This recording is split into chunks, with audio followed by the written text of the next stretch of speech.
ನಮಸ್ಕಾರ. ಇಂದಿನ ಈ ವಿಶೇಷ ವಿಶ್ಲೇಷಣೆಗೆ ನಿಮ್ಗೆಲ್ಲರಿಗೂ ಸ್ವಾಗತ. ಬನ್ನಿ. हम मानने को तैयार नहीं, हिंदू रिलीजन है, मानने को तैयार नहीं है.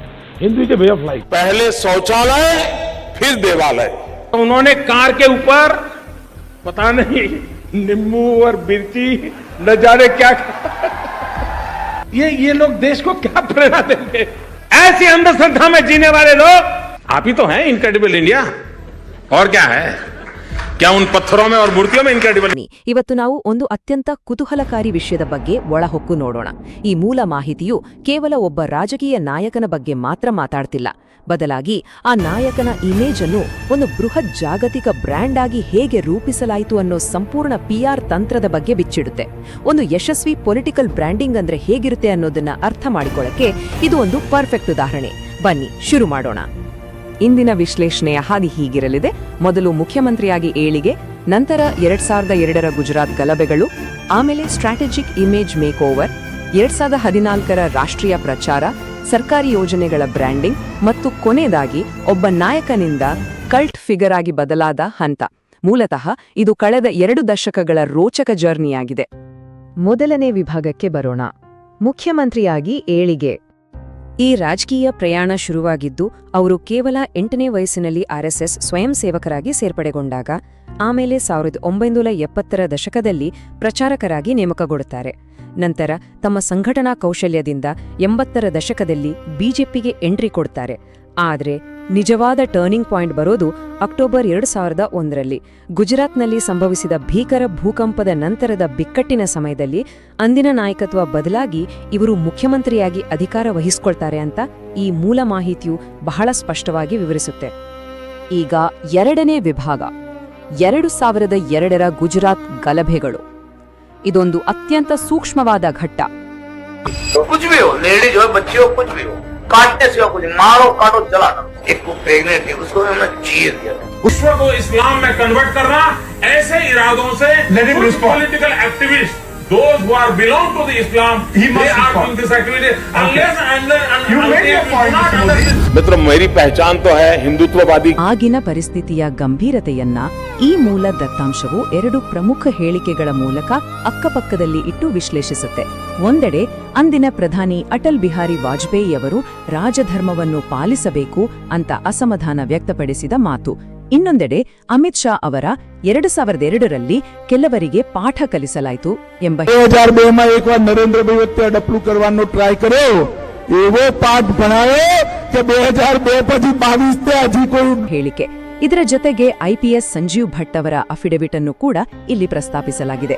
ನಾವು ಯಾವುದೇ ಪಕ್ಷಪಾತಿ ನಿಲುವು ತೆಗೆದುಕೊಳ್ಳದೆ ಮೂಲದಲ್ಲಿನ ಅಂಶಗಳನ್ನು ಮಾತ್ರ ಗಮನಿಸಿದ್ರೆ ಈ ಘಟನೆಗಳಿಂದ ದೇಶಾದ್ಯಂತ ದೊಡ್ಡ ಮಟ್ಟದ ದೃಢೀಕರಣವಾಯಿತು. ಮಾತ್ರವಲ್ಲದೆ ಅಮೆರಿಕಾದಂತಹ ದೇಶಗಳು ವೀಸಾ ನಿಷೇಧದಂತಹ ಕಠಿಣ ಕ್ರಮಗಳನ್ನು ಕೂಡ ಕೈಗೊಂಡವು ಅನ್ನೋದನ್ನ ಈ ವರದಿ ಎತ್ತಿ ತೋರಿಸುತ್ತೆ.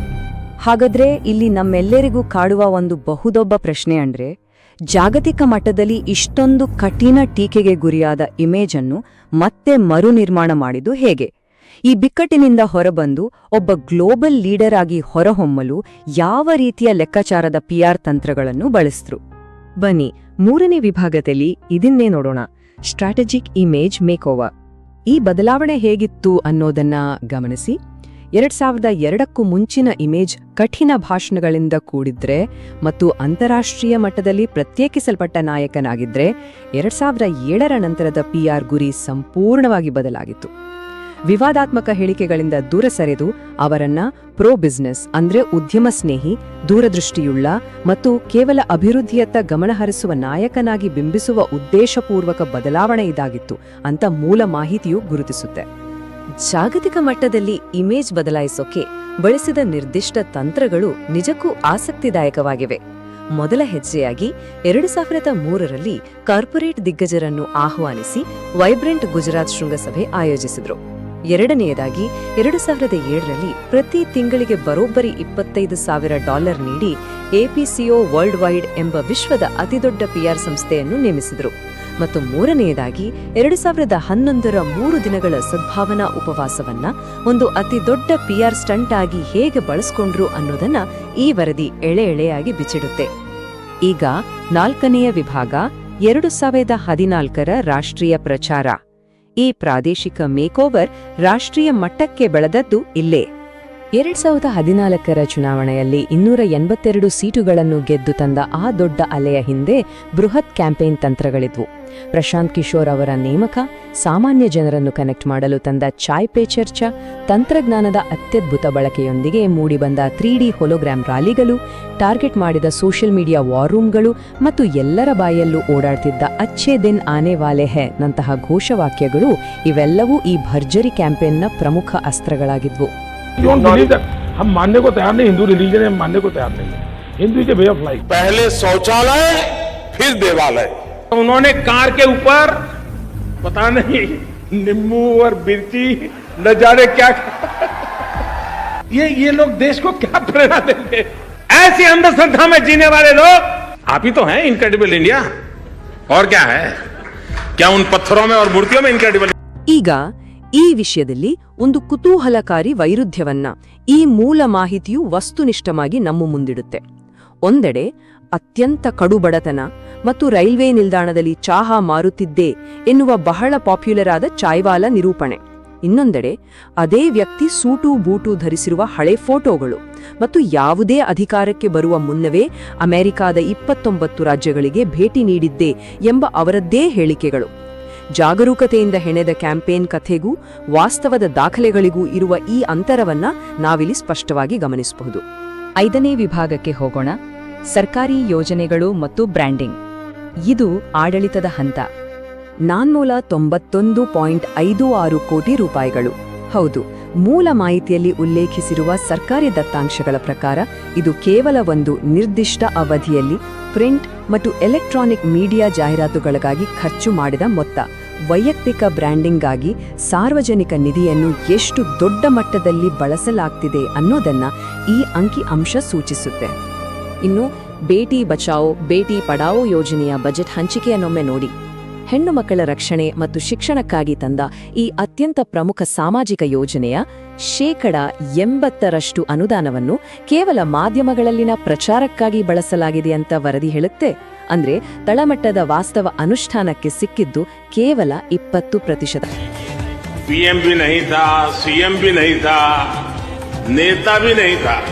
जब मैं किसी पद पर नहीं था, उससे पहले भी मैं अमेरिका के करीब 29 स्टेट्स में दौरा ಮಾತ್ರ. ಇದು ನಿಜಕ್ಕೂ ನಾವೆಲ್ಲರೂ ಯೋಚಿಸಬೇಕಾದ ವಿಚಾರ ಅಲ್ವಾ? ಯೋಜನೆಗಳ ಮರುನಾಮಕರಣದ ಬಗ್ಗೆಯೂ ಇಲ್ಲೊಂದು ಬಲವಾದ ವಾದವನ್ನು ಮಂಡಿಸಲಾಗಿದೆ. ಇಂದಿರಾ ಆವಾಸ್ ಯೋಜನೆಯು ಪಿಎಂ ಆವಾಸ್ ಯೋಜನೆಯಾಗಿ ಬದಲಾಯಿತು ಹಾಗೂ ಇತ್ತೀಚೆಗೆ ಡಿಸೆಂಬರ್ 2025ರ ವರದಿಯಂತೆ ನರೇಗಾ ಯೋಜನೆಯನ್ನು ವಿಕಸಿತ್ ಭಾರತ್ ಅಂತ ಬದಲಾಯಿಸಲಾಗಿದೆ. ಹೀಗೆ 30ಕ್ಕೂ ಹೆಚ್ಚು ಸರ್ಕಾರಿ ಯೋಜನೆಗಳಿಗೆ ಹೊಸ ಹೆಸರು ಕೊಟ್ಟು ಆ ಹಳೆಯ ಯೋಜನೆಗಳೆಲ್ಲವೂ ಈ ಹಾಲಿ ನಾಯಕತ್ವದ ಸಾಧನೆಗಳೇ ಎನ್ನುವಂತೆ ಹೇಗೆ ತಂತ್ರಗಾರಿಕೆ ಮಾಡಲಾಗಿದೆ ಅನ್ನೋದನ್ನು ಮೂಲ ಮಾಹಿತಿಯು ವಿವರಿಸುತ್ತೆ. ಈಗ ಕೊನೆಯ 6ನೇ ವಿಭಾಗ. ಒಬ್ಬ ನಾಯಕನಿಂದ ಕಲ್ಟ್ ಫಿಗರ್ ಅಥವಾ ಆರಾಧ್ಯ ದೈವವಾಗಿ ಬದಲಾದ ಹಂತ. ಇಲ್ಲಿ ಪಕ್ಷದೊಳಗಿನ ಬದಲಾವಣೆ ಸ್ಪಷ್ಟವಾಗಿ ಕಾಣುತ್ತೆ. ಉಲ್ಲೇಖಿಸಿರುವ ಸಮೀಕ್ಷೆಯ ಪ್ರಕಾರ 85% ಮತದಾರರು ಕೇವಲ ರಾಷ್ಟ್ರೀಯ ನಾಯಕನ ಮುಖ ನೋಡಿ ಪಕ್ಷಕ್ಕೆ ವೋಟ್ ಹಾಕ್ತಾರೆ. ಕೇವಲ 15% ಜನ ಮಾತ್ರ ತಮ್ಮ ಕ್ಷೇತ್ರದ ಸ್ಥಳೀಯ ಅಭ್ಯರ್ಥಿಯನ್ನ ಪರಿಗಣಿಸ್ತಾರೆ. ಇದರ ಅರ್ಥ ಏನು? ಸ್ಥಳೀಯ ಕ್ಯಾಂಡಿಡೇಟ್ ಯಾರೇ ಆಗಿದ್ರೂ ಇಡೀ ಪಕ್ಷದ ಯಶಸ್ಸು ಕೇವಲ ಒಬ್ಬ ವ್ಯಕ್ತಿಯ ಈ ಸೃಷ್ಟಿಸಲಾದ ಬ್ರ್ಯಾಂಡ್ ಮೇಲೆ ಸಂಪೂರ್ಣವಾಗಿ ಡಿಪೆಂಡ್ ಆಗಿದೆ ಅನ್ನೋದನ್ನ ಇದು ತೋರಿಸುತ್ತೆ. ಆದರೆ ಇಷ್ಟೆಲ್ಲ ಭಾರೀ ಪ್ರಚಾರಗಳ ಹಿಂದಿನ ಅಸಲಿ ವಾಸ್ತವ ಏನು? 2024ರ ಒಂದು ವರದಿಯ ಪ್ರಕಾರ 106 ಸರ್ಕಾರಿ ಯೋಜನೆಗಳಲ್ಲಿ 71.9% ಯೋಜನೆಗಳಿಗೆ ವಾಸ್ತವದಲ್ಲಿ ಯಾವುದೇ ಅನುದಾನವೇ ದೊರೆತಿಲ್ಲ. ಪಿಆರ್ ಬ್ರ್ಯಾಂಡಿಂಗ್ನ ಆ ಅದ್ಧೂರಿ ಪ್ರಚಾರಕ್ಕೂ ತಳಮಟ್ಟದ ವಾಸ್ತವಕ್ಕೂ ಎಷ್ಟು ದೊಡ್ಡ ಅಂತರವಿದೆ ಅನ್ನೋದನ್ನ ಈ ಡೇಟಾ ಯಾವುದೇ ಮುಲಾಜಿಲ್ಲದೆ ನಮ್ಮ ಮುಂದಿಡುತ್ತೆ. ಈ ಇಡೀ ಪಿಆರ್ ತಂತ್ರ ಮತ್ತು ಬ್ರ್ಯಾಂಡಿಂಗ್ ಎಲ್ಲಿಗೆ ತಲುಪಿದೆ ಅಂದ್ರೆ, ನನ್ನನ್ನು ದೇವರೇ ಕಳುಹಿಸಿದ್ದಾನೆಂದು ನನಗೆ ದೃಢವಾದ ನಂಬಿಕೆ ಇದೆ. ಈ ಶಕ್ತಿ ಯಾವುದೇ ಜೈವಿಕ ಅಥವಾ ಬಯೋಲಾಜಿಕಲ್ ದೇಹದಿಂದ ಬಂದಿದ್ದಲ್ಲ ಅನ್ನೋ ಹೇಳಿಕೆಯವರೆಗೆ. ಸ್ವತಃ ನಾಯಕರೇ ಹೇಳಿರುವ ಈ ಮಾತು ಒಬ್ಬ ರಾಜಕೀಯ ವ್ಯಕ್ತಿಯನ್ನ ಆರಾಧ್ಯ ದೈವದ ಮಟ್ಟಕ್ಕೆ ಕೊಂಡೊಯ್ದಿರುವ ಈ ಬ್ರ್ಯಾಂಡಿಂಗ್ ಪ್ರಕ್ರಿಯೆಯ ತುತ್ತತುದಿಯನ್ನು ಬಹಳ ಅದ್ಭುತವಾಗಿ ವಿವರಿಸುತ್ತೆ. ट्रंप को कौन जितवाएगा? मोदी जी जितवाएंगे.